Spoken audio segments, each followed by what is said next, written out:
सरकारला, सरकारच्या माध्यमातून असणाऱ्या लोकप्रतिनिधींना आणि लोकप्रतिनिधींच्या माध्यमातून जी काही स्थानिक मंडळी आहेत त्यांना हा सरळ संदेश आहे, हिंदू समाजाला विस्कळीत समजून कोणत्याही प्रकारे हलक्यात घेण्याची चूक करू नका। या सगळ्या विषयात हिंदू समाज एकत्रित आहे, रस्त्यावर उतरायला भाग पाडू नका। रस्त्यावर हिंदू समाज उतरला तर या विषयाचे पडसाद तीव्र उमटतील।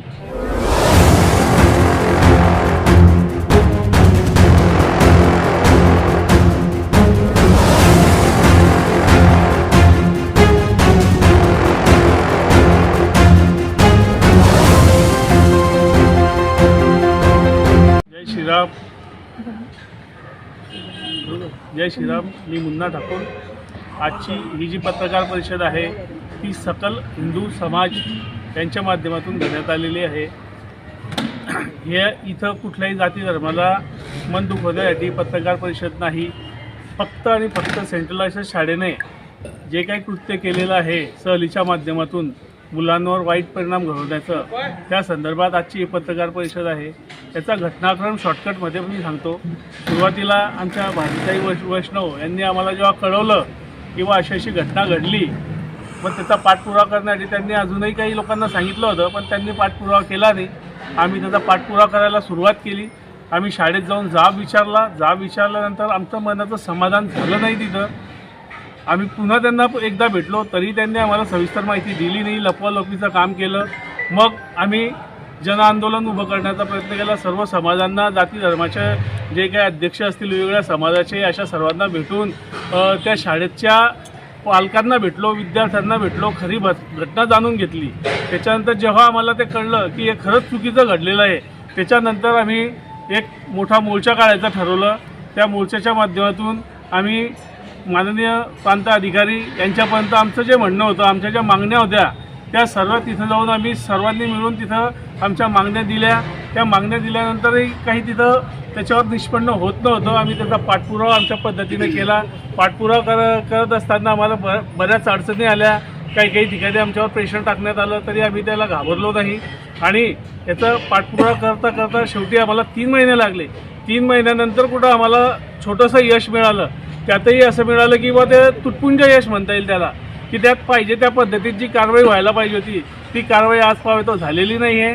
त्याच्यात निषेधार्थ हा आजची पत्रकार परिषद आम्ही घेतलेली आहे। मुळात भूमिका आमची अशी आहे की भुसावळमध्ये जो प्रकार घडला याचे दुर्गामी परिणाम दुसरीकडे होऊ नये, हा प्रकार इथेच थांबवायला जावा। बालमन हे अतिशय कच्च्या मातीप्रमाणे असतं।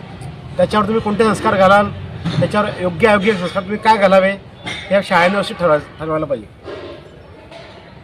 सेंट्रलची शाळेच्या माध्यमात असा विषय घडला की त्यांनी हे बालक जे लहान असतात त्यांना अतिशय सावधानीपणे त्यांनी सांभाळलं पाहिजे।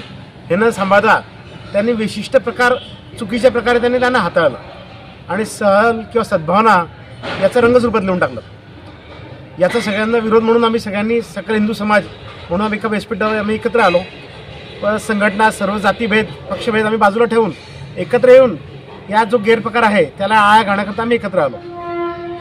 आता पाहतो काही होणार नाही, तुम्ही काही करू शकत नाही या भूमिका असून तर FIR इथपर्यंत आम्ही आलो।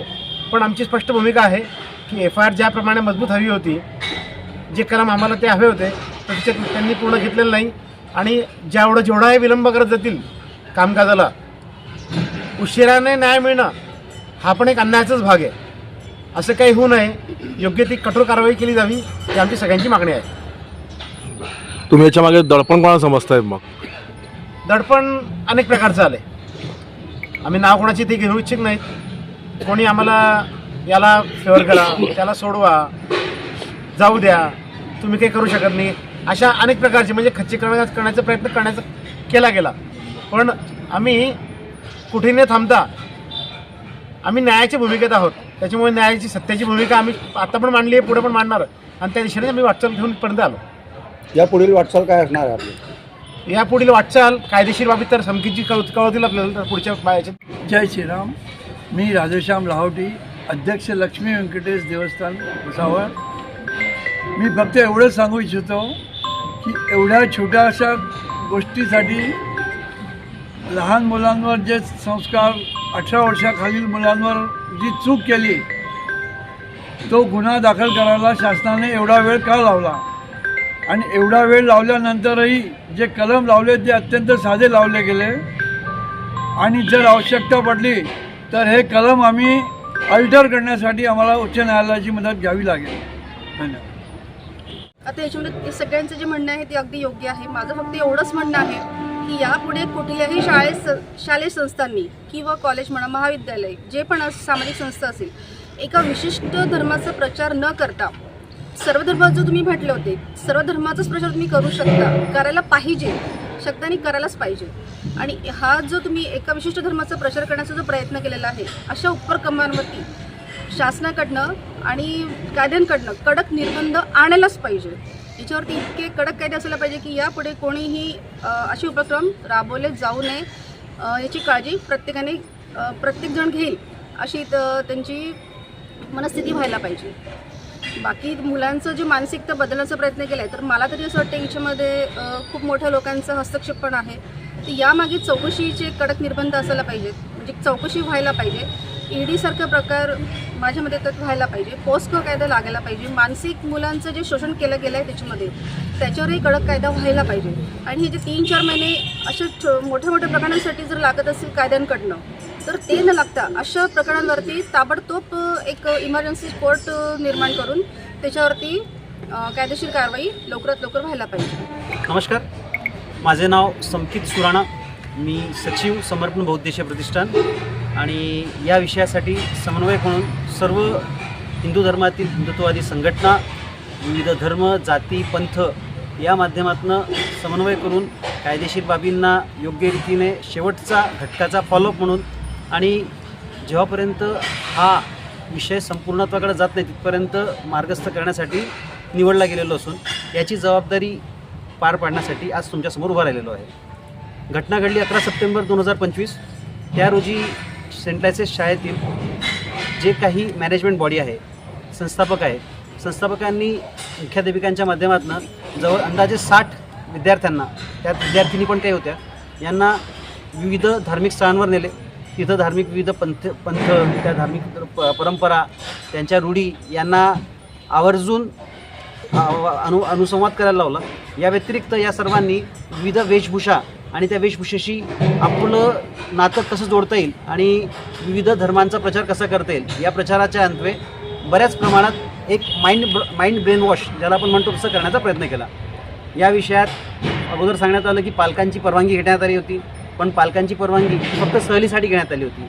पालकांची परवानगी कोणत्याही प्रकारच्या धार्मिक रूढी, धार्मिक परंपरा किंवा धार्मिक वेशभूषा करण्यासाठी घेण्यात आलेली नव्हती.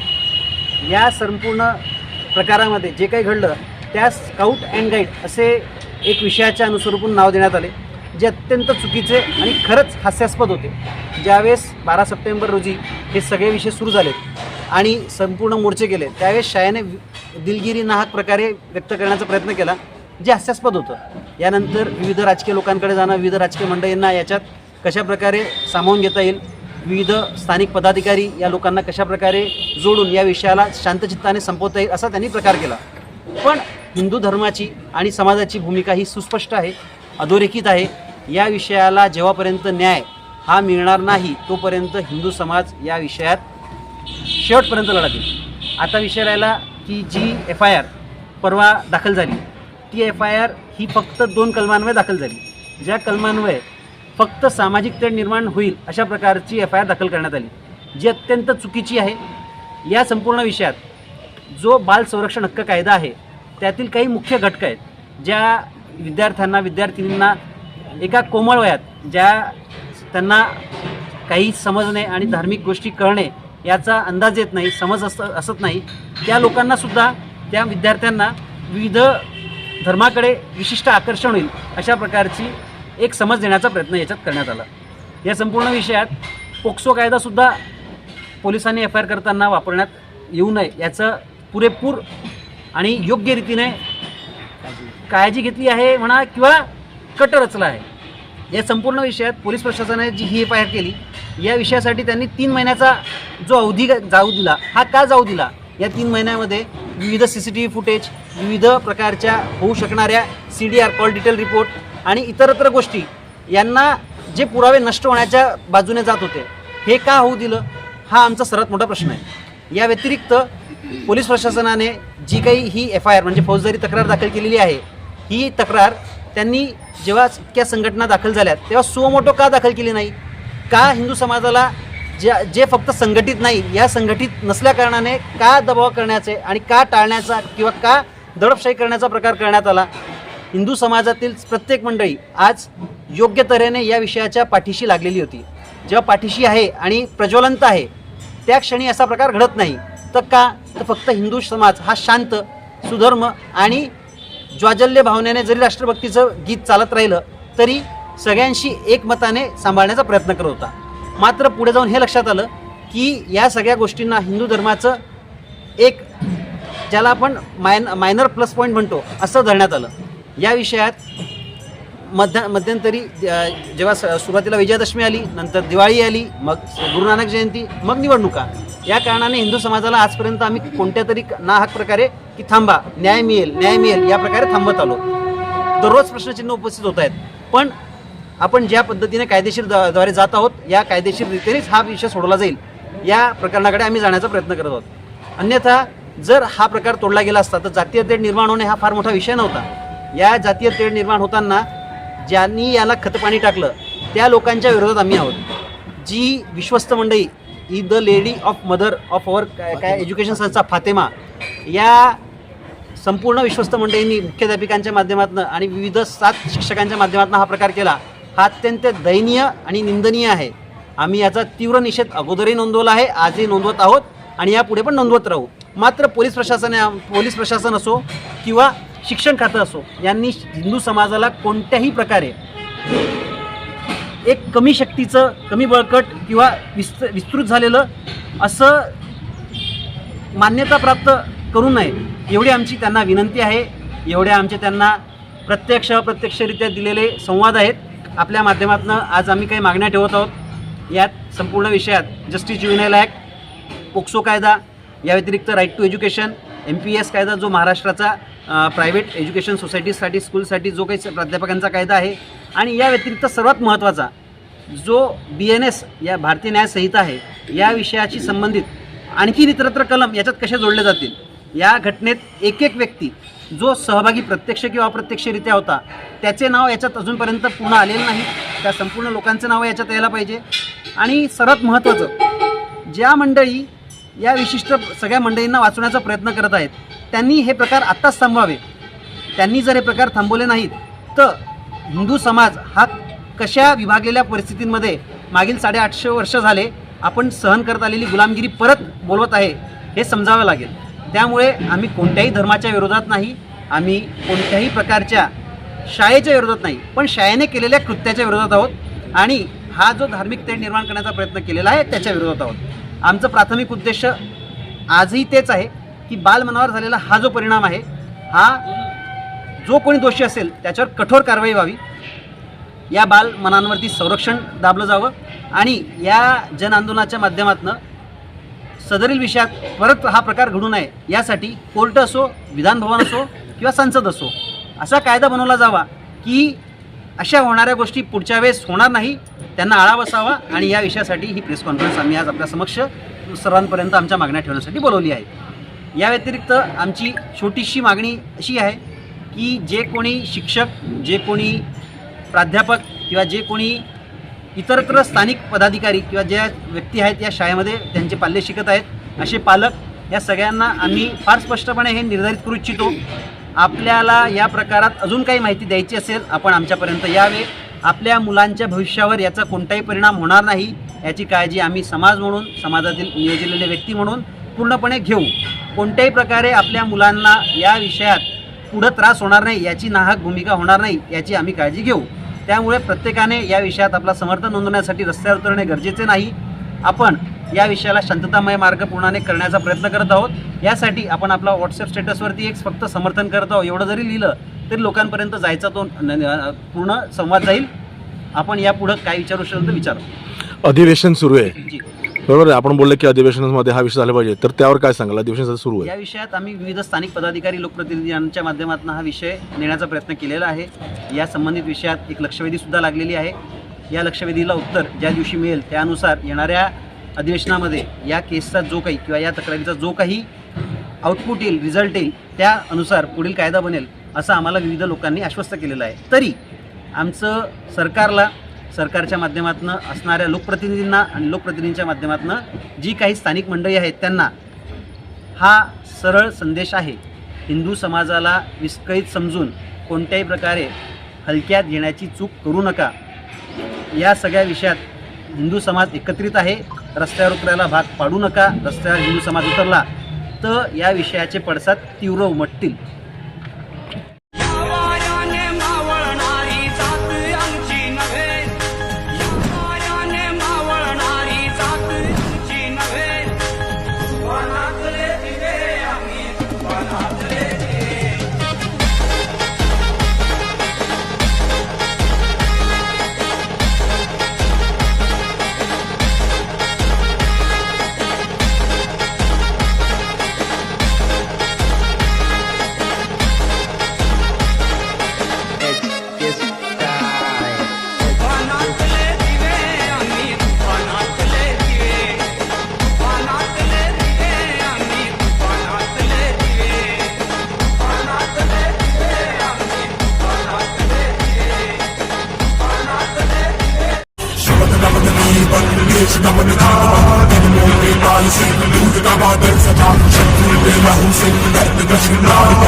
तुम्हारी जान सारी और वफादारी से बेहद खुश हैं। मराठों का अंत नहीं, मुगलों के विनाश की शुरुआत है।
दिलाचा राजा अस्सल फौलाद तू, अस्सल फौलाद तू, मनात माया डोळा निखारे बाघाची औलाद तू, बाघाची औलाद तू, बाघाची औलाद तू.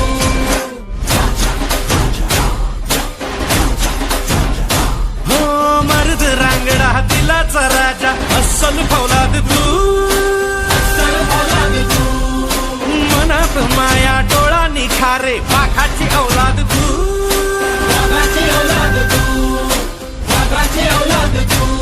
राजा माणूस हा दिलदार लखलखती नंगी तलवार आपला राजा, राजा माणूस हा दिलदार लखलखती नंगी तलवार आपला राजा.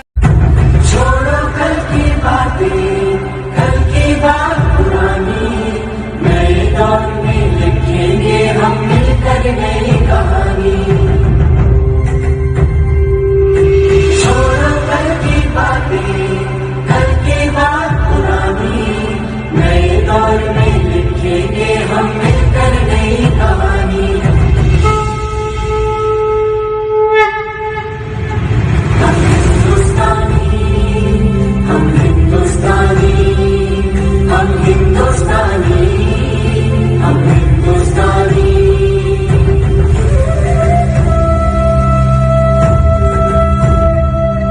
Subscribe now and press the bell icon. Never miss an update.